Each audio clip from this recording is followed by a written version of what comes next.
Hello प्यारे बच्चों, बेटा हम आपकी क्लास 9 की साइंस का 5वां चैप्टर है ना, the fundamental unit of life, जीवन की मूलभूत इकाई कोशिका के बारे में पढ़ रहे थे। ठीक है, तो सबसे पहले हमने फर्स्ट वीडियो में जो है ना कोशिका की संरचना के बारे में देखा था।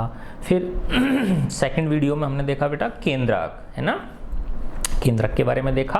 कोशिका भित्ति सेल वॉल जो है उसके बारे में देखा, ठीक है ना। और सेल ऑर्गेनेल्स की चर्चा करी हमने कोशिका अंगकों के बारे में, है ना, प्लाज्मा झिल्ली, कोशिका झिल्ली जो है ना। अब इसके बाद में कोशिका अंगक जो होते हैं, सेल ऑर्गेनेल्स होते हैं, उनको है ना इसमें एक जगह पे इनको पढ़ाया जा रहा है।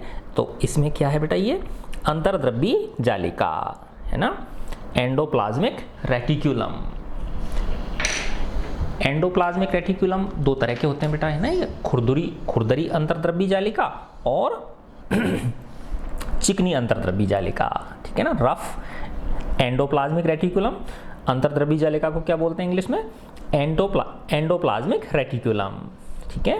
क्योंकि बेटा टीचर्स जो है ना वो आपके इन इंग्लिश वाले शब्दों को ही बोलेंगे, है ना, हालांकि हिंदी भी बोलेंगे बीच बीच में, तो इसलिए आप हिंदी भी आनी चाहिए आपको और इनकी इंग्लिश भी आनी चाहिए, ठीक है ना।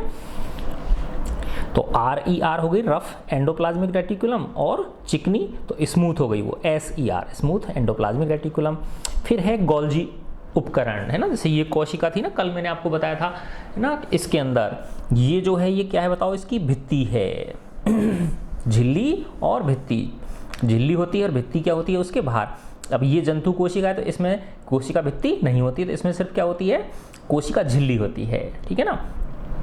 फिर उसके अंदर देखो ये जो ब्लू कलर का सा दिख रहा है ना, जैसे पानी होता है तालाब, है ना, तो ये जो है ये क्या है, कोशिका द्रव्य है, साइटोप्लाज्म है। फिर इसके अंदर ये जो मेन पार्ट है इसका, हालांकि बेटा मेन तो सभी होते हैं, है ना, तो ये क्या है, इसका केंद्रक है, न्यूक्लियस है ना।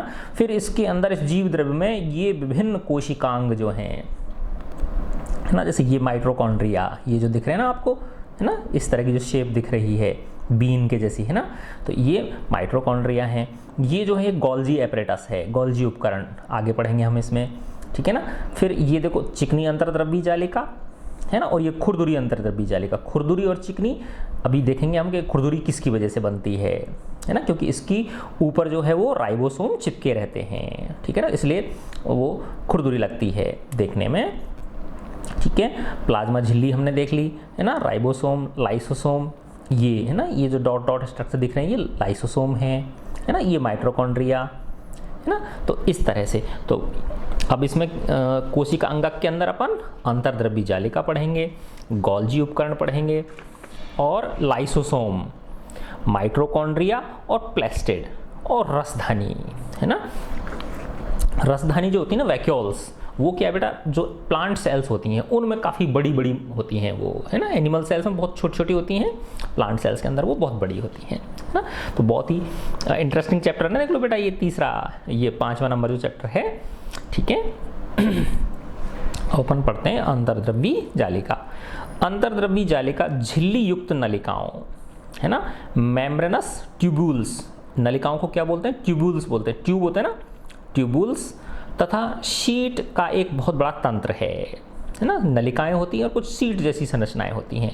ये लंबी नलिका जो लॉन्ग ट्यूबुल्स हैं अथवा गोल या आयताकार थैलों की तरह दिखाई देती हैं, है ना। तो ये जो अंतर्द्रव्यी जालिका है, या तो ये लंबी नलिका की तरह दिखती है ना, कैसी दिखती है हमको ये, या तो ये लंबी नलिका की तरह दिखती है, या गोल या आयताकार थैलों ना, पुटिकाओं को वेसिकल्स बोलते हैं, है ना। गोल स्फेरिकल हो गया, आयताकार का मतलब आयताकार थैले, है ना, तो ये वेसिकल्स, पुटिकाओं को क्या बोला इसमें, वेसिकल्स बोल दिया इसने, इसकी तरह की दिखाई देती हैं। अंतर्द्रव्यी जालिका की रचना भी प्लाज्मा झिल्ली के समरूप होती है। अंतर्द्रव्यी जालिका दो प्रकार की होती है, खुरदरी अंतर्द्रव्यी जालिका RER रफ एंडोप्लाज्मिक रेटिकुलम, तथा चिकनी अंतर्द्रव्यी जालिका स्मूथ एंडोप्लाज्मिक रेटिकुलम। अब ये जो RER होती है खुरदरी वाली, सूक्ष्मदर्शी से देखने पर खुरदरी दिखाई पड़ती है क्योंकि इस पर राइबोसोम लगे रहते हैं। आगे ना देख लो बेटा, ये क्यों होती है? क्योंकि इसके ऊपर क्या चिपके रहते हैं? राइबोसोम इस पे अटैच्ड रहते हैं। राइबोसोम पर प्रोटीन संश्लेषित होती है। यस, देखो तो है ना कितना इंपॉर्टेंट काम है। यानी अंतर्द्रव्यीय जो जालिका है खुरदुरी, उस पे वो खुरदुरी क्यों लगती है हमें? क्योंकि उसके ऊपर राइबोसोम अटैच रहते हैं। और राइबोसोम का क्या कार्य है? प्रोटीन संश्लेषण, प्रोटीन सिंथेसाइजेशन का इसका कार्य है। रफ एंडोप्लाज्मिक रेटिकुलम तैयार प्रोटीन को आवश्यकता के अनुसार एंडोप्लाज्मिक रेटिकुलम के द्वारा कोशिका के अन्य भागों में भेज देता है। ये SER जो है, स्मूथ एंडोप्लाज्मिक रेटिकुलम, वसा अथवा लिपिड है ना, वसा अथवा लिपिड अणुओं को बनाने में सहायता करती है। ठीक है ना। तो देखो बेटा, रफ वाली का क्या कार्य हो गया कि रफ पे मेनली क्या चिपके रहते हैं? राइबोसोम चिपके रहते हैं, जिनका काम क्या है? प्रोटीन निर्माण करना। आई बात समझ में? और जो स्मूथ है ना, वो क्या करती है? स्मूथ एंडोप्लाज्मिक रेटिकुलम जो है वो वसा अथवा लिपिड अणुओं को बनाने में सहायता करती है। ये है ना। तो जो फैट्स हैं और जो लिपिड हैं, फैट्स अथवा लिपिड, फैट्स बोल दो या लिपिड बोल दो, है ना, उन अणुओं को बनाने में क्या करती है? ये सहायता करती है। यह कोशिकीय क्रिया के लिए बहुत महत्वपूर्ण है। जो सेलुलर फंक्शन है उसके लिए कुछ प्रोटीन तथा वसा कोशिका झिल्ली को बनाने में सहायता करते हैं, है ना। तो देखो इनके यानी कोशिका के अंदर ही चीजें निर्माण हो रही हैं और उसी से उसकी बाहर वाली चीज बन रही है ना। तो कुछ प्रोटीन तथा वसा कोशिका झिल्ली को बनाने में सहायता करते हैं। इस प्रक्रिया को झिल्ली जीवात जनन, इस प्रक्रिया को क्या बोलते हैं? झिल्ली जीवात जनन। यानी जीव जो है, यानी अंदर जो कोशिका के अंगक हैं, उनसे ही किसका निर्माण हो रहा है? झिल्ली का निर्माण हो रहा है। तो क्या है ये? झिल्ली जीवात जनन। और इसको इंग्लिश में बोलते हैं हम मेम्ब्रेन बायोजेनेसिस। Membrane biogenesis. कुछ अन्य प्रोटीन तथा वसा एंजाइम एवं हार्मोन की भांति कार्य करते हैं, है ना। तो कुछ अन्य प्रोटीन और जो वसा होती है जो इसमें स्मूथ एंडोप्लाज्मिक रेटिकुलम में बनते हैं, वो किसकी तरह कार्य करते हैं? एंजाइम तथा हार्मोन्स की भांति कार्य करते हैं। यद्यपि विभिन्न कोशिकाओं में ER भिन्न रूपों में दिखाई देती है ना। जो एंडोप्लाज्मिक रेटिकुलम है, ये अंतर्द्रव्यीय जालिका, ये अलग अलग रूपों में दिखाई देती है, परंतु सदैव एक जालिका तंत्र का निर्माण ये करती है। यानी पूरी कोशिका के अंदर इसका एक जाल फैला रहता है ना। तो एक जालिका तंत्र का निर्माण करती, एक नेटवर्क सिस्टम ये उसमें बनाती है कोशिका के अंदर। तो देखो बेटा, ऐसे समझो आप, ये जो कोशिका है ना, तो ये जो जाल, इसकी अंतर्द्रव्यीय जालिका है, ये इस पूरी कोशिका के अंदर फैली रहती है। तो इन सबको, जितने भी इसके अंगक हैं, इन सबको आपस में क्या करके रखती है? कनेक्ट करके ये रखती है। ठीक है ना। ऐसे समझ सकते हैं हम इसको।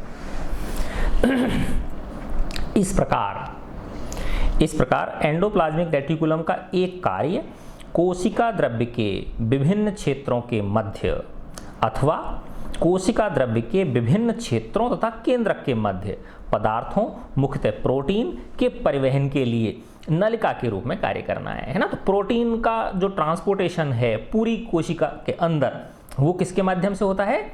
अंतर्द्रव्यीय जालिका के माध्यम से होता है। ठीक है। ER जो है अंतर्द्रव्यीय जालिका, कोशिका की कुछ जैव रासायनिक क्रियाओं के लिए कोशिका द्रव्यीय ढांचे का कार्य भी करती है ना। तो जो बायोकेमिकल रिएक्शंस होती हैं कोशिका के अंदर, उनके लिए एक तरह से ये वो प्रदान करती है, फ्रेमवर्क प्रदान करती है।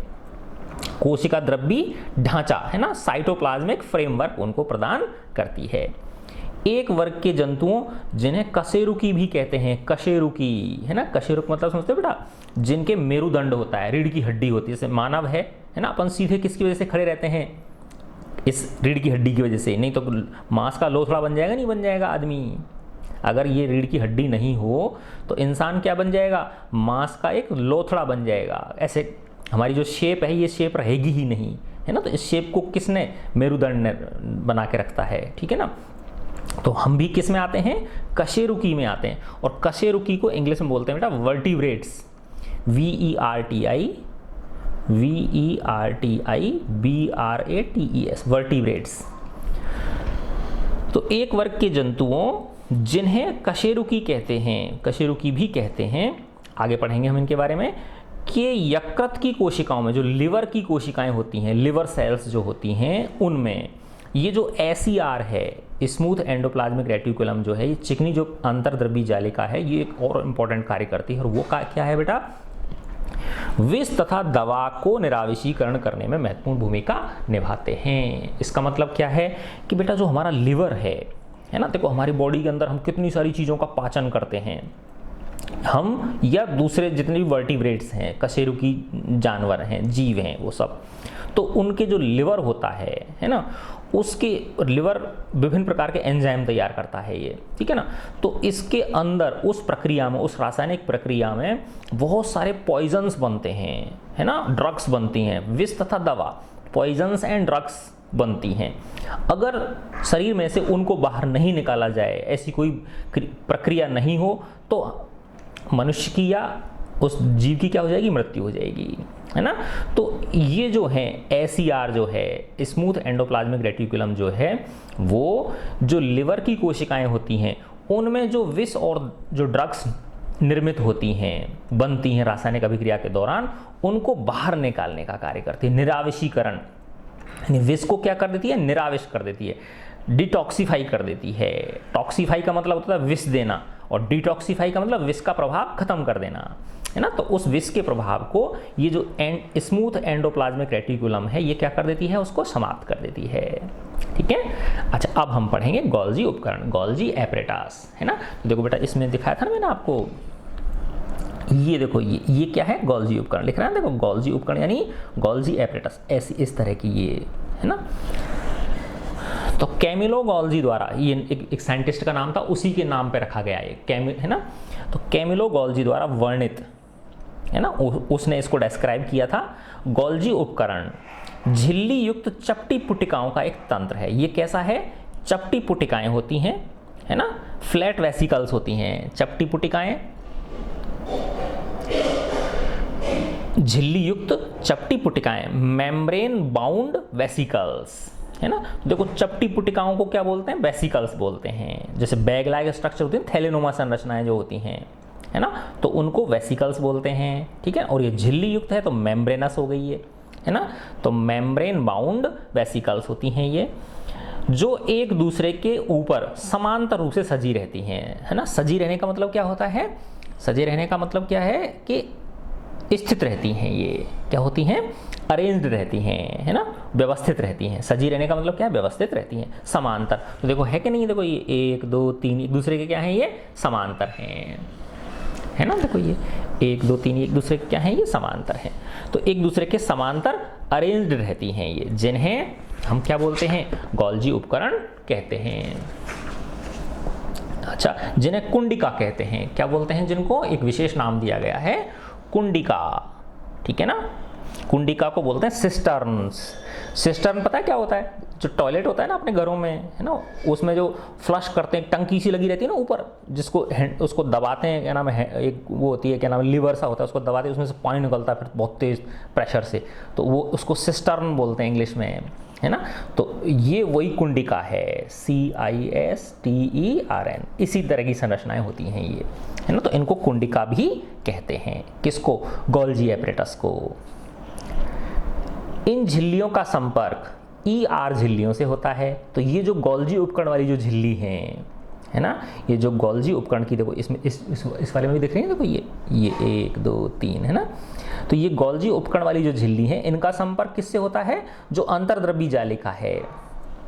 तो इन झिल्लियों का मतलब गोल्जी उपकरण वाली जो झिल्ली है, इनका संपर्क ER झिल्लियों, है ना, अंतर्द्रव्यी जालिका एंडोप्लाज्मिक रेटिकुलम वाली झिल्लियों से होता है, और इसलिए जटिल कोशिकीय झिल्ली तंत्र के दूसरे भाग को ये बनाती हैं। जो कॉम्प्लेक्स सेलुलर मेम्ब्रेन सिस्टम है, उसका ये दूसरा पार्ट बनाती हैं, ठीक है ना। ER में संश्लेषित पदार्थ, है ना। अब जो ER के अंदर जो संश्लेषित पदार्थ बनते हैं, अब बताओ, याद करो, अभी बताया था ना क्या क्या बनता है ER में। जो रफ थी ना बेटा, खुरदरी जो थी, उसमें प्रोटीन बनती है ना, राइबोसोम चिपके रहते हैं ना उसके ऊपर, वो प्रोटीन का निर्माण करते हैं। और जो स्मूथ वाली होती है, उसमें क्या बनते हैं बताओ, याद करो, है ना, वसा और लिपिड, ठीक है ना। तो इस तरह से ये पढ़ा था ना बेटा अपन ने, ये पीछे वाले इसमें, यार भूल गए आप लोग इतनी जल्दी, है ना। तो SCR देखो ये रहा, SCR वसा अथवा लिपिड अणुओं को बनाने में क्या करती है, सहायता करती है। ठीक है ना, ये रहा देखो, SCR क्या करती है, वसा और लिपिड अणुओं को बनाने में सहायता करती है। और रफ जो है ये क्या होती है, राइबोसोम लगे रहते हैं इसके ऊपर क्या लगे रहते हैं, राइबोसोम लगे रहते हैं। और राइबोसोम पर क्या चीज़ होती है, प्रोटीन संश्लेषित होती है, प्रोटीन निर्माण होता है ना। तो प्रोटीन और वसा है ना, ये किस में निर्मित होती हैं। अब तुम ऐसे सोचो, जैसे सरसों का बीज है ना, सरसों काली काली सी सरसों के दाने होते हैं ना, बिल्कुल ब्लैक कलर के वो, ठीक है ना। अब उसके अंदर कितनी सारी वसा भरी हुई है, तेल भरा हुआ है ना उसके अंदर, ठीक है। तो वो किस में होगा, इसका मतलब क्या है बेटा, कि उसकी जो स्मूथ एंडोप्लाज्मिक रेटिकुलम है उसकी है ना, जो चिकनी अंतर्द्रव्यी जालिका है, वो बहुत ज़्यादा एडवांस्ड है, उन्नत है, बहुत ज़्यादा। वो किसका निर्माण कर रही है, वसा का निर्माण कर रही है। ठीक है ना। तो ER में संश्लेषित पदार्थ, जो एंडोप्लाज्मिक रेटिकुलम है, अंतर्द्रव्यी जालिका में संश्लेषित पदार्थ जो होते हैं गोल्जी उपकरण में पैक किए जाते हैं, है ना। तो ये किस में, यानी निर्माण तो हो गया एंडोप्लाज्मिक रेटिकुलम में, और किसके अंदर जाके पैक हो जाएंगे, क्योंकि वो थैलेनुमा संरचनाएं है ना, ये जो गोल्जी उपकरण है ये क्या है, थैलेनुमा संरचनाएं हैं। तो उनमें जाके वो पैक हो जाता है, स्टोर हो जाता है वो, और उन्हें कोशिका के बाहर तथा अंदर विभिन्न क्षेत्रों में भेज दिया जाता है। अब वो पूरा जालिका तंत्र है ना, उनके द्वारा पूरे कोशिका क्षेत्र में भेज दिया जाता है, बाहर भी और अंदर भी जरूरत के हिसाब से। इस कार्य में शामिल है पुटिका में पदार्थों का संचयन। तो इसकी कार्य में क्या क्या चीज है, जो गोल्जी एपरेटस के क्या क्या कार्य हैं, पदार्थों का, पुटिका में पदार्थों का संचयन, जो वेसिकल्स है उसमें स्टोरेज करना, रूपांतरण ट्रांसफॉर्मेशन करना, तथा बंद करना, उनकी पैकिंग करना। बंद करने का मतलब क्या है यहाँ पे, पैकिंग करना उनकी। ठीक है, तो ये गोल्जी एपरेटस के कार्य हो गए। कुछ परिस्थिति में गोल्जी उपकरण में सामान्य शक्कर से जटिल शक्कर बनती है ना, जो सिंपल सुगर्स होती हैं उनसे कॉम्प्लेक्स सुगर्स का भी निर्माण होता है। गोल्जी उपकरण के द्वारा लाइसोसोम को भी बनाया जाता है ना। तो गोल्जी उपकरण किसका निर्माण भी करते हैं, लाइसोसोम का भी निर्माण करते हैं। अभी हम देखेंगे लाइसोसोम कितना एक इंपॉर्टेंट पार्ट है ना।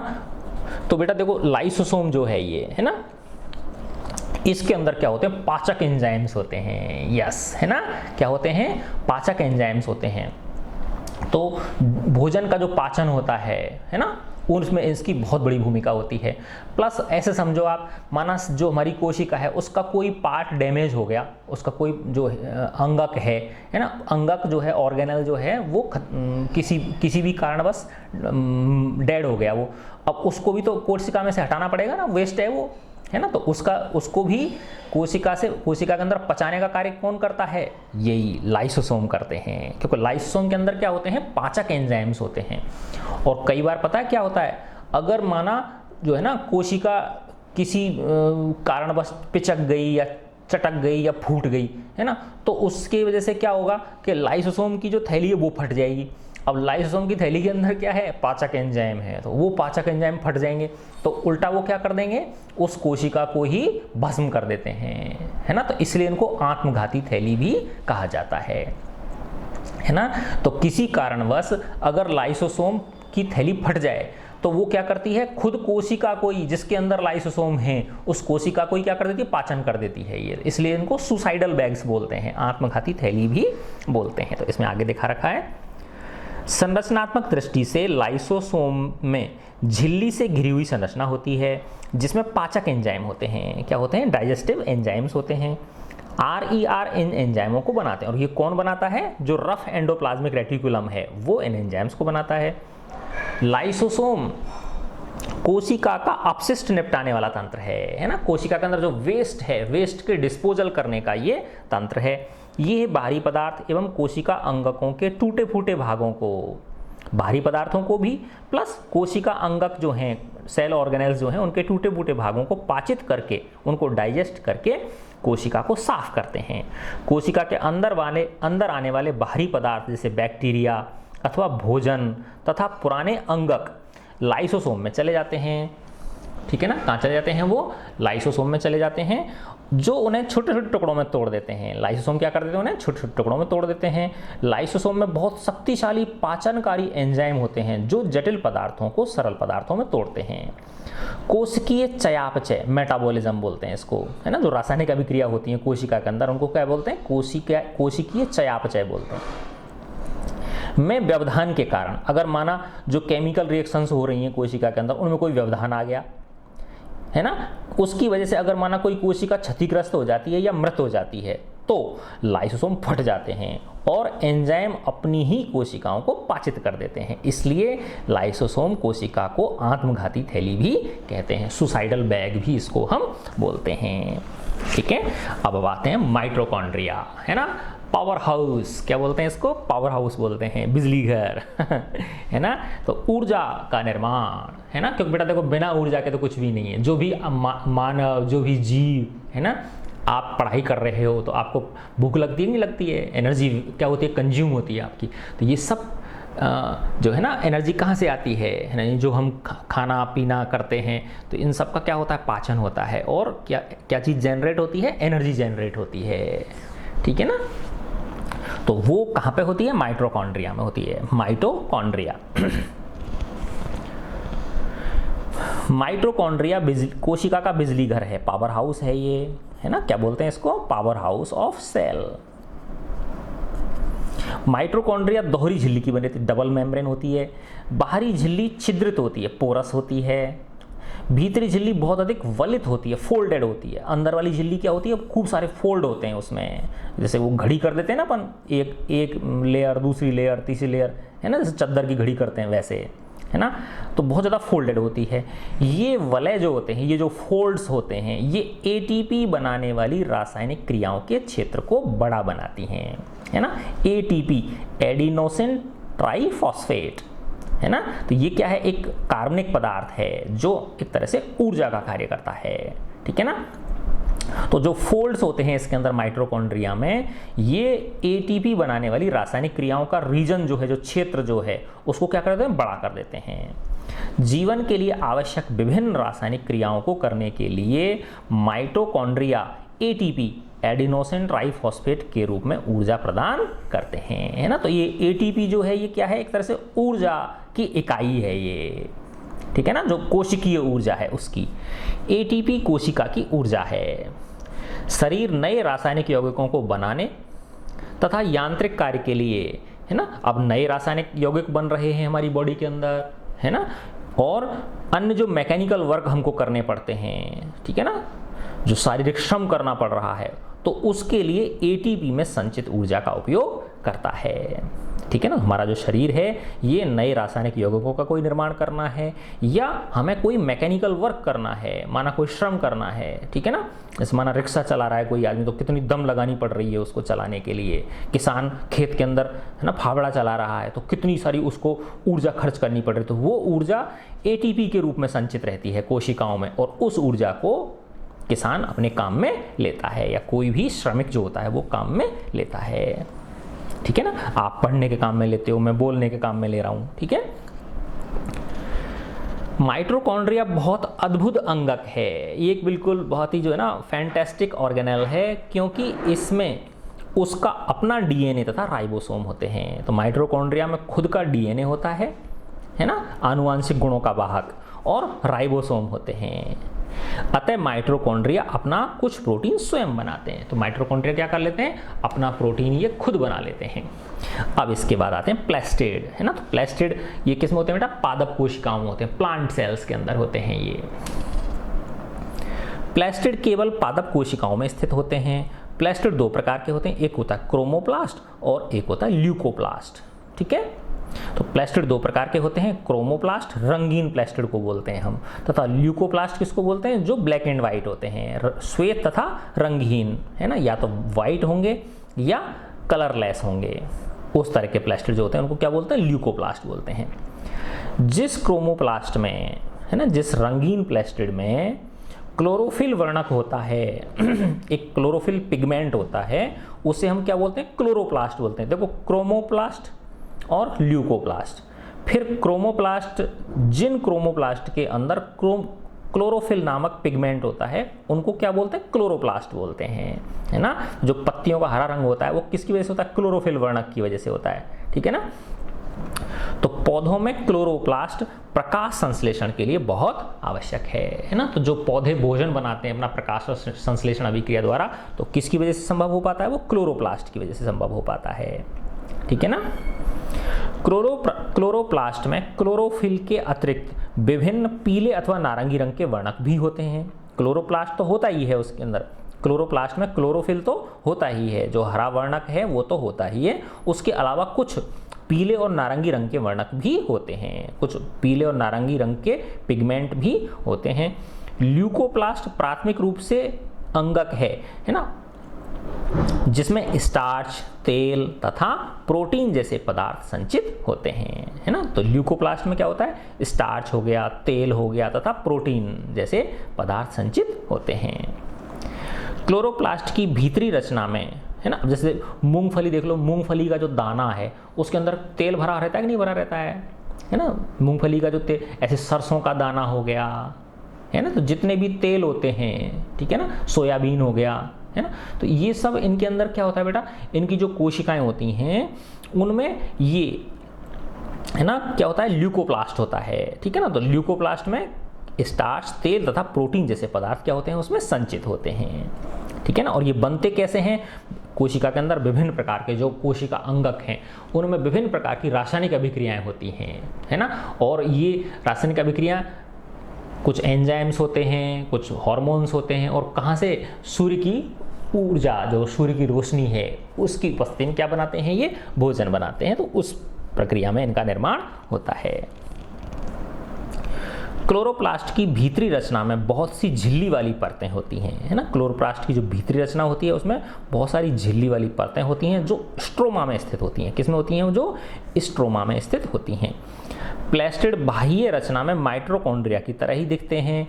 माइटोकॉन्ड्रिया की तरह प्लास्टिड में भी अपना डीएनए तथा राइबोसोम होते हैं, है ना। तो जिस तरह से अपन ने ऊपर माइटोकॉन्ड्रिया में देखा था कि उसका खुद का डीएनए होता है, खुद का राइबोसोम होता है, तो ऐसे ही प्लास्टिड में भी खुद का अपना डीएनए और राइबोसोम होते हैं, ठीक है ना।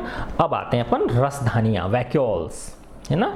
रसधानियों को इंग्लिश में क्या बोलते हैं? हम वैक्यूल्स बोलते हैं, है ना। इसकी स्पेलिंग होती है VACUOLES,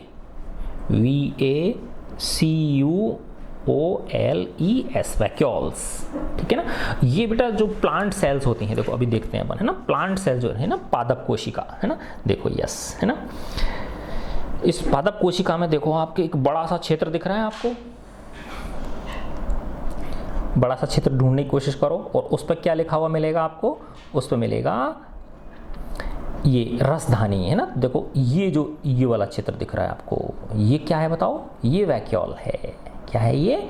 वैक्यूल है, ठीक है।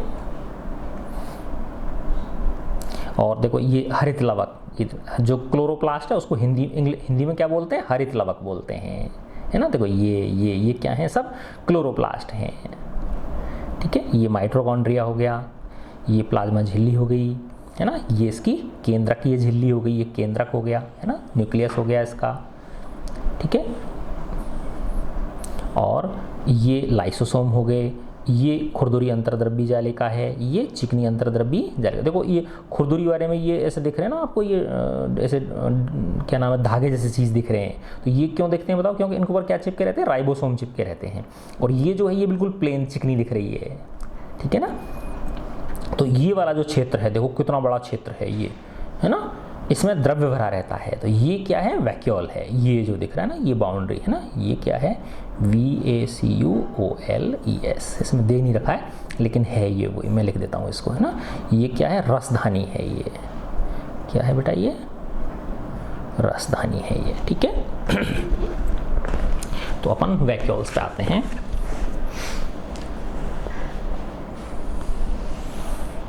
रसधानियाँ ठोस अथवा तरल पदार्थों की, तो रसधानियाँ जो हैं ये ठोस अथवा तरल पदार्थों की संग्राहक थैलियाँ हैं। ये क्या हैं? ये संग्राहक थैली हैं। ये स्टोरेज के लिए काम में आती हैं, ठीक है ना। संग्राहक थैलियाँ हैं ये, स्टोरेज सैक्स, है ना, SACS,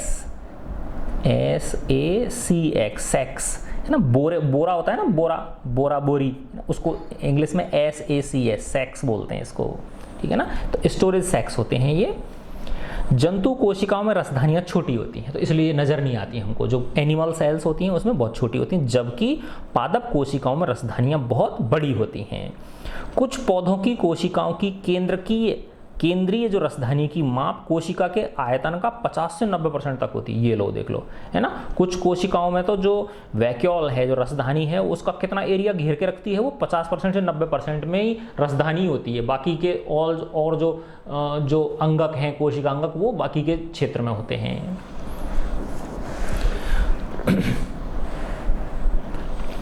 पादप कोशिकाओं की रसधानियों में कोशिका द्रव्य भरा रहता है और ये कोशिकाओं को स्फीति, यस, है ना, स्फीति का मतलब होता है टर्जिडिटी, है ना। स्फीति को इंग्लिश में क्या बोलते हैं? टर्जिडिटी। तनी हुई रहती है ना, कोशिका कैसी रहती है? तनी हुई रहती है, ठीक है ना। और कठोरता, हार्डनेस प्रदान करती हैं, ठीक है ना। टर्जिडिटी, स्फीति, है ना, या स्फीति को मतलब समझ लो फूली हुई। कोशिका कैसी रहती है? फूली हुई रहती है ना। स्फीति का मतलब क्या होता है? फूली हुई रहती है वो, है ना। और कठोरता प्रदान करती है। पौधों के लिए आवश्यक बहुत से पदार्थ रसधानी में स्थित होते हैं। ये अमीनो अम्ल क्या बेटा? एक तरह से रासायनिक पदार्थ हैं ये, ठीक है ना। शर्करा, विभिन्न कार्बनिक अम्ल तथा कुछ प्रोटीन हैं, तो ये इनके अंदर स्थित होते हैं, है ना। ये स्टोरेज के लिए हैं ये।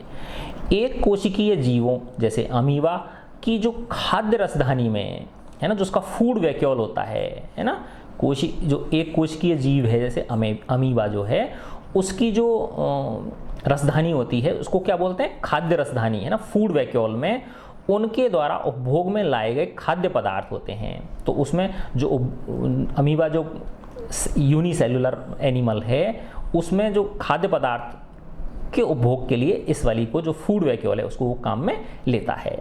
कुछ एक कोशिकीय जीवों में विशिष्ट रसधानियाँ, है ना, कुछ स्पेशल वैक्यूल्स होते हैं जो अतिरिक्त जल तथा कुछ अपशिष्ट पदार्थों को शरीर से बाहर निकालने में महत्वपूर्ण भूमिका निभाते हैं। प्रत्येक कोशिका की अपनी एक संरचना होती है। प्रत्येक कोशिका की अपनी एक संरचना होती है जिसके द्वारा वे विशिष्ट कार्य जैसे श्वसन, पोषण। अब तुम कहोगे कोशिका श्वसन कैसे करती है? कर रही है ना भाई। कोशिका के अंदर क्या होता है बेटा? रासायनिक अभिक्रियाएं होती हैं, है ना। उसके लिए क्या चाहिए? ऑक्सीजन चाहिए। तो कोशिका ऑक्सीजन लेती है, यानी हमारे शरीर के अंदर असंख्य कोशिकाएं हैं, है ना। तो जो हम सांस ले रहे हैं वो हर कोशिका तक जा रही है। तो ऑक्सीजन पहुंच रही नहीं पहुंच रही है हर कोशिका तक, और कोशिका के अंदर रासायनिक अभिक्रियाएं हो रही हैं। तो उस रासायनिक अभिक्रियाओं में ऑक्सीजन किसके रूप में चेंज हो रही है? कार्बन डाइऑक्साइड के रूप में चेंज हो रही है, और कार्बन डाइऑक्साइड लगातार बाहर निकल रही है। तो यानी हमारी कोशिकाएं, जैसे हम सांस लेते हैं छोड़ते रहते हैं, लेते रहते हैं छोड़ते रहते हैं, तो वैसे ही हर कोशिका के अंदर ये प्रक्रिया चलती रहती है। ऑक्सीजन लेना, CO2 देना, ऑक्सीजन लेना, CO2 देना। तो ये क्या है? कोशिका का श्वसन हो गया, है ना। तो प्रत्येक कोशिका की अपनी एक संरचना होती है जिसके द्वारा वे विशिष्ट कार्य जैसे श्वसन, पोषण। अब कोशिका का पोषण कर लेते हैं ना, इसके अंदर रासायनिक पदार्थ बनते हैं, तो कोशिका जो खुद को जीवित रहने के लिए भी उसका उपयोग करती है, और पूरी बॉडी के लिए, है ना, क्या बनती है? ऊर्जा बनती है। तथा अपशिष्ट पदार्थों का उत्सर्जन। यस, अब उसकी जब रासायनिक अभिक्रिया होती है तो अपशिष्ट बनते हैं। जैसे एक अपशिष्ट तो CO2 ही हो गया, दूसरा जैसे पेशाब होता है, ये भी क्या है? एक अपशिष्ट है, ठीक है ना। तो ये इनका निष्कासन, उत्सर्जन, यानी शरीर से बाहर निकालना, एक्सक्रीशन, है ना, अथवा नई प्रोटीन बनाने में सहायता करते हैं। ऐसा उनकी झिल्ली तथा अंगकों की विशिष्ट संरचना के कारण संभव होता है ना। तो देखो बेटा, कुछ कोशिकाएं श्वसन का कार्य कर रही हैं, है ना। जैसे हमारे फेफड़े की जो कोशिकाएं हैं वो अलग प्रकार की कोशिकाएं होंगी, उनका मुख्य कार्य क्या है? श्वसन से संबंधित है ना। पोषण, जैसे हमारे जो आमाशय है, आमाशय के अंदर छोटी आंत होती है, तो वहाँ पे क्या होता है बताओ? इनका बहुत, जो हम भोजन करते हैं उसका पाचन होता है मैक्सिमम, तो उसकी अंदर जो छोटी आंत के अंदर जो कोशिकाएं होंगी वो अलग प्रकार की होंगी, है ना। अपशिष्ट पदार्थों का उत्सर्जन, जो हमारी किडनी होती हैं, है ना, जो हमारी जो किडनी होती है, वृक्क जिनको बोलते हैं, वो मुख्य रूप से क्या करता है? छानने का कार्य करता है। पेशाब, खून में से पेशाब को अलग करने का कार्य करता है, तो उसकी कोशिका अलग प्रकार की होंगी, समझे नहीं समझे बात? तो यही कहना चाह रहे हैं ये कि प्रत्येक कोशिका की अपनी एक संरचना होती है जिसके द्वारा वे कोशिकाएं जो हैं वे अपने विशिष्ट कार्य जैसे श्वसन, पोषण तथा अपशिष्ट पदार्थों का उत्सर्जन अथवा नई प्रोटीन बनाने में सहायता करते हैं। अब ये ऐसा अलग अलग क्यों हो जाती हैं ये कोशिकाएं? क्योंकि उनकी झिल्ली अलग होती है, अलग प्रकार की होती है, और उनके अंदर जो ऑर्गेनेल्स हैं उनकी ऑर्गेनेल्स तो वही होते हैं, सब में केंद्रक होगा, सब में अंतर्द्रव्य जालिका होगी। यानी ये जो है ना, ये तो बेसिक है जो हमने पढ़े कि कोशिका भित्ति है ना, कोशिका झिल्ली पढ़ी थी हमने, सेल मेम्ब्रेन पढ़ी है ना, उसके बाद सेल मेम्ब्रेन दोनों में ही होती है, ठीक है ना, प्लांट सेल हो चाहे एनिमल सेल हो। फिर कोशिका भित्ति पढ़ी हमने, वो सिर्फ प्लांट सेल में होती है ना। फिर उसके बाद पढ़ा हमने केंद्रक पढ़ा, ठीक है ना, केंद्रक दोनों में ही होता है, प्लांट सेल हो चाहे एनिमल सेल हो। फिर हमने क्या पढ़ा, कोशिका द्रव्य पढ़ा है ना, साइटोप्लाज्म, वो दोनों में होता है, प्लांट सेल और एनिमल सेल में। फिर उसके बाद हम किस पे आ गए थे, कोशिकांगों पे आ गए थे, सेल ऑर्गेनेल्स पे आ गए। उसमें अपन ने अंतर्द्रव्यी जालिका जिसमें खुरदरी और स्मूथ ये दोनों में होती है ना। फिर इसके बाद क्या पढ़ा हमने, माइटोकॉन्ड्रिया, ठीक है ना, और लाइसोसोम है ना, गोल्जी उपकरण है ना, प्लास्टिड और रसधानी है ना। तो ये क्या है, ये बेसिक चीजें हैं, यानी ये हर कोशिका में मिलेंगे, लेकिन इनकी क्या है, संरचना जो है ना अलग होती है, ठीक है ना। तो ये यही कहना चाह रहे हैं, ये देखो आपको, यानी ऐसा उनकी झिल्ली तथा अंगकों की विशिष्ट संरचना, यानी होते तो ये सब में हैं, लेकिन उनकी थोड़ी थोड़ी जो संरचना है वो क्या होती है, अलग होती है, विशिष्ट होती है, स्पेशल होती है, जिसके कारण कोई कोशिका श्वसन का कार्य कर रही हैं, कुछ पोषण के लिए विशेष कार्य कर रही हैं, कुछ अपशिष्टों को बाहर निकालने का विशेष कार्य कर रही हैं। तो वो जो स्पेशल कार्य कर रही हैं, वो स्पेशल कार्य क्यों हो संपन्न हो पा रहा है उनसे, वो इसलिए हो पा रहा है कि उनकी मूल चीज़ तो सबके अंदर सेम है ना। सबके अंदर कोशिका झिल्ली होगी, सबके अंदर केंद्रक होगा, सबके अंदर अंतर्द्रव्यी जालिका होगी, सबके अंदर माइटोकॉन्ड्रिया होगा, समझे नहीं समझे बात। लेकिन उन जो अंगक हैं, उसके झिल्ली और जो अंगक हैं, ऑर्गेनेल्स हैं, उनकी थोड़ी सी संरचना स्पेशल हो जाती है ना। तो इसलिए वो इस विशेष प्रकार के कार्यों को संपन्न कर पाते हैं वो, ठीक है। तो अतः कोशिका सजीवों की एक मूलभूत संरचनात्मक इकाई है। आगे ना समझ में, इसीलिए कोशिका को क्या बोलते हैं, एक बेसिक स्ट्रक्चरल यूनिट है ना। यानी सजीवों का जो निर्माण है वो किसकी वजह से हो रहा है, कोशिका की वजह से निर्माण हो रहा है ना। यानी हमारे शरीर के जितने अंग हैं, ठीक है ना, उनमें ये सारे अंग किससे निर्मित हैं, कोशिकाओं से निर्मित हैं। तो कोशिका के जो बेसिक पार्ट हैं, जो मैं बार बार तुमको बोल रहा हूं, है ना, कोशिका के बेसिक पार्ट कौन कौन से हैं बताओ बेटा, फिर दोबारा बता रहा हूं आपको। देखो, कोशिका झिल्ली हो गई, केंद्रक हो गया है ना, कोशिका द्रव्य हो गया, माइटोकॉन्ड्रिया हो गया, लाइसोसोम हो गया है ना, रसधानी हो गई, ठीक है ना, ये प्लास्टिड हो गए, ये प्लांट सेल्स में होते हैं। तो ये क्या है, मेन है। लेकिन हमारे शरीर के अलग अलग अंग अलग अलग कार्य कर पाते हैं। क्यों कर पाते हैं कि उन कोशिकाओं में जो ये अंगक हैं ये कुछ विशिष्ट होते हैं, समझे नहीं सर। तो इसलिए हर कोशिका अलग तरह का कार्य संभव कर पाती है। अब इसका लास्ट है कोशिका विभाजन, सेल डिवीजन। इसको क्या बोलते हैं बेटा हम, सेल डिवीजन, ठीक है ना। सेल डिवीजन यानी अब देखो बेटा, मैंने बताया था आपको कि जब पिता की तरफ से आधी कोशिका आती है, माँ की तरफ से आधी कोशिका आती है, और फिर एक कोशिका बनती है, ठीक है ना, जायगोट बनता है। तो उस कोशिका, एक कोशिका बनी, ठीक है ना, फिर उस एक कोशिका से ही जो भ्रूण होता है, जो बच्चा होता है ना, छोटा बच्चा, वो फिर वो विकसित होने लग जाता है और बड़ा होगा, और फिर उसके नाक कान विकसित होने लग जाते हैं, हाथ पेट है ना, पूरा अंग शरीर जो है ना उसका विकसित होता चला जाता है। फिर 9 महीने बाद वो माँ के गर्भ से बाहर आ जाता है।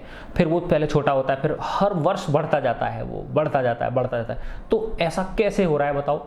यस, कि उसकी जो विभिन्न बॉडी पार्ट्स हैं, बच्चा जो है ना, जो इन्फेंट है, बेबी जो है, उसके विभिन्न बॉडी पार्ट्स किससे बने हुए हैं बताओ, कोशिकाओं से बने हुए हैं, है ना। तो वो कोशिकाएं आपस में डिवाइड होती हैं, है ना, यानी जो मात्र कोशिकाएं होती हैं, मदर जो सेल्स होती हैं, वो डिवाइड होती जाती हैं, होती जाती हैं, होती जाती हैं, है ना, उनमें रिप्रोडक्शन होता चला जाता है, ऐसे समझ लो आप, है ना। और उनसे फिर उनके अंगों का क्या होता जाता है, विकास होता चला जाता है, समझे ना बात। तो ये प्रक्रिया क्या कहलाती है, सेल डिवीजन कहलाती है, कोशिका विभाजन।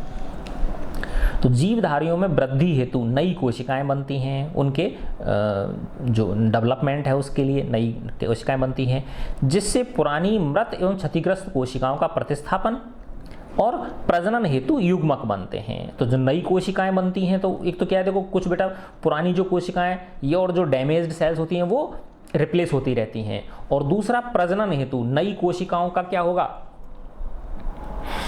रिप्रोडक्शन होगा, उसके लिए क्या बनते हैं, युग्मक बनते हैं, गैमीट्स बनते हैं, ठीक है ना। मैंने बताया था ना आपको, जैसे उसका लो आप बच्चे का लिया, एक छोटे बेबी का ना, तो आधा सेल किसकी तरफ से आया, पिता की तरफ से आया, आधा सेल किसकी तरफ से आया, आधी कोशिका माँ की तरफ से, है ना। तो फिर एक कोशिका बन गई, ठीक है ना। फिर यही कोशिका आगे डिवाइड होती चली जाती हैं, और बन गई और बन गई और बन गई, और इस तरह से, ठीक है ना।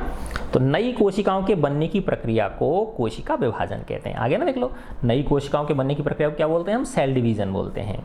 अब एक होता है सूत्री विभाजन और एक होता है अर्धसूत्री विभाजन। दो प्रकार के विभाजन होते हैं ये, है ना। सूत्री विभाजन को मिटोसिस बोलते हैं और अर्धसूत्री विभाजन को मियोसिस बोलते हैं, है ना। तो बस हल्का हल्का समझ लो आप इसको, है ना। तो सूत्री विभाजन और अर्धसूत्री विभाजन, ठीक है ना। देखो बेटा, अब हमारी जो प्रजनन के लिए जो काम आती हैं, है ना, रिप्रोडक्शन के लिए जो जनन होता है ना, जो बच्चों की उत्पत्ति होती है, वो कोशिकाएं अर्धसूत्री विभाजन से बनती हैं, और उनको छोड़ के शरीर की शेष जो कोशिकाएं में जो वृद्धि होती है वो सूत्री विभाजन के द्वारा होती है, ऐसे समझ लो आप। समझे कि नहीं समझे बात, है ना, कि जो जनन होता है, ठीक है ना, चाहे वो बच्चा, छोटा बच्चा उत्पन्न हो या कोई पौधा उत्पन्न हो, तो वो जो उत्पत्ति है नए उसकी, वो अर्धसूत्री विभाजन के द्वारा होती है। और उसके अलावा जितनी भी वृद्धि हो रही है बॉडी के अंदर, ठीक है ना, ऐसे समझो आप बेटा। देखो कि माँ की तरफ से क्या होता है, ओवम होता है, अंडा होता है, पिता की तरफ से क्या होता है, शुक्राणु होता है, ठीक है ना। तो ये क्या है, आधी आधी कोशिकाएं हैं, ठीक है ना। तो इनसे मिला के एक कोशिका बन गई। तो इनका जो विकास हो रहा है ये तो अर्धसूत्री विभाजन के द्वारा हो रहा है, ठीक है ना। और इसके अलावा जितनी भी शरीर के अंदर जितनी बॉडी पार्ट्स हैं उनकी कोशिकाओं में भी तो निरंतर वृद्धि हो रही कि नहीं हो रही, तो वो किससे होती है, सूत्री विभाजन के द्वारा होती है, ठीक है ना। कोशिका विभाजन की प्रक्रिया जिससे अधिकतर कोशिकाएं वृद्धि हेतु विभाजित होती हैं, है ना। तो जिसमें अधिकतर कोशिकाएं, उसे हम क्या बोलते हैं, सूत्री विभाजन बोलते हैं, है ना। मिटोसिस बोलते हैं इसको, सूत्री विभाजन कहते हैं। इस प्रक्रिया में प्रत्येक कोशिका, जिसे मात्र कोशिका भी कहते हैं, मदर सेल, मात्र कोशिका का मतलब क्या हो गया, मदर सेल, ठीक है ना, मदर सेल भी कह सकते हैं, विभाजित होकर दो समरूप संतति कोशिकाएं बनाती हैं। दो आइडेंटिकल, समरूप का मतलब आइडेंटिकल, एक जैसी, संतति कोशिका मतलब डॉटर सेल, है ना। तो देखो ये रहा, ये मात्र कोशिका है, मदर सेल है ना। तो देखो ये विभाजित होकर दो क्या बन गई, डॉटर सेल बन गई, बिल्कुल सेम इसके जैसी है कि नहीं है, देखो ये। तो ये क्या हो गई, एक मदर सेल दो में क्या हो गई, विभाजित हो गई। फिर ये जो है और विभाजित हो जाएंगी, ठीक है ना। तो ये क्या हो गया, सूत्री विभाजन हो गया ये। तो संतति कोशिकाओं में गुणसूत्रों की संख्या जब सूत्री विभाजन होता है ना, जब कौन सा विभाजन होता है, सूत्री विभाजन जब होता है, तो उस समय जो डॉटर सेल्स होती हैं उनमें क्रोमोसोम्स की जो संख्या होती है वो मदर सेल के बराबर होती है। यह जीवों में वृद्धि एवं ऊतकों के मरम्मत में सहायता करती है। जीवों के अंदर जो वृद्धि हो रही है वो, ठीक है ना, और जो टिश्यूज होते हैं उनकी मरम्मत में सहायता, टिश्यूज मरम्मत मतलब जो पुरानी डेड हो रही हैं, है ना, उनकी जगह नई रिप्लेसमेंट होती चली जाती हैं, ठीक है ना। अब इसके बाद आते हैं अपन अर्धसूत्री विभाजन पे। तो मैंने बताया था ना आपको, जो जनन वाला चीज़ है वो अर्धसूत्री विभाजन के थ्रू होती है, जो रिप्रोडक्शन होता है, जनन, ठीक है ना। तो जंतुओं और पौधों के प्रजनन अंगों, जो रिप्रोडक्शन के जो ऑर्गन्स होते हैं, अथवा ऊतक जो होते हैं रिप्रोडक्शन वाले, जनन वाले, उनकी विशेष कोशिकाएं विभाजित होकर युग्मक बनाती हैं, गैमीट्स बनाती हैं, जो निषेचन के पश्चात, फर्टिलाइजेशन के पश्चात संतति का निर्माण करती हैं। यह एक अलग प्रकार का विभाजन है। ये जो विभाजन है बेटा, ये क्या है? अलग है, डिफरेंट है, जिसे अर्धसूत्रण कहते हैं, जिसमें क्रमशः 2 विभाजन होते हैं। क्या होते हैं इसमें? एक विभाजन हुआ, फिर दूसरा विभाजन हुआ, ऐसे, ठीक है ना। जब कोशिका अर्धसूत्रण द्वारा विभाजित होती है तो इससे 2 की जगह 4 नई कोशिका, तो इसमें देखो एक मदर सेल से 2 डॉटर सेल बन रही थी सूत्री विभाजन में, है ना। और अर्धसूत्री विभाजन में क्या है? एक मदर सेल से 4 डॉटर सेल्स बन रही हैं, है ना। देखो ये मात्र कोशिका है, तो पहले फर्स्ट अर्धसूत्री विभाजन हुआ, फिर सेकंड अर्धसूत्री विभाजन हुआ, समझ गए ना। तो क्या बन गई? 4 सेल्स बनती हैं, ठीक है ना।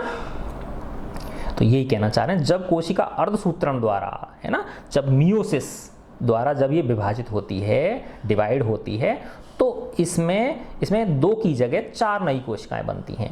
नई कोशिकाओं में मात्र कोशिकाओं की तुलना में गुणसूत्रों की संख्या क्या होती है? आधी होती है ना। तो ये जो 4 बनी है ना, तो इनमें जो गुणसूत्रों की संख्या होगी, इसकी क्या होगी? आधी होगी। जबकि इसमें क्या था? जितने गुणसूत्र इसमें थे उतने ही सेम गुणसूत्र इसमें भी थे और उतने ही सेम गुणसूत्र इसमें थे, ठीक है ना।